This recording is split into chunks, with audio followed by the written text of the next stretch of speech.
Hi friends गोटे नूतन update आसिक आम पाखे पहुंची जाइए अपडेट रही आपने थंबनेल लिखी जापारे कि स्कूल कॉलेज गुड़िक बंद स्कूल कॉलेज गुड़िक क्यों दिन बंद चलते वीडियो आम जाना तो चैनल को नुआ जो चैनल को सब्सक्राइब कर दिखाँ। अब नूतन अपडेट रही जनवरी 27 स्कूल और कॉलेज छुट्टी समरी प्रकल्प लोकार्पण मुख्यमंत्री घोषणा।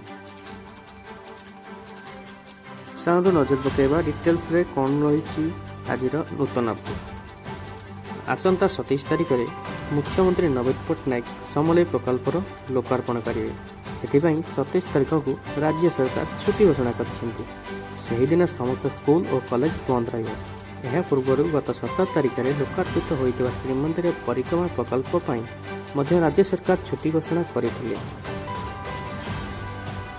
नेक्स्ट जानिबा सम्बलपुर समलेई प्रकल्प लोकार्पण उत्सव पर जोरसोर कार्य जारी रही। 40 एकर परिमित अंचल सम्बलपुर अधिष्ठित देवी माँ समलेश्वरी मंदिर में भव्य रूपांतरण होती। कार्य एवं चूड़ांत पर्यायर पहुंची बेले मंदिर उन्नतीकरण और सौंदर्यीकरण कर 3000 अधिक श्रमिक और कर्मचारी दिन राति परिश्रम करुछन।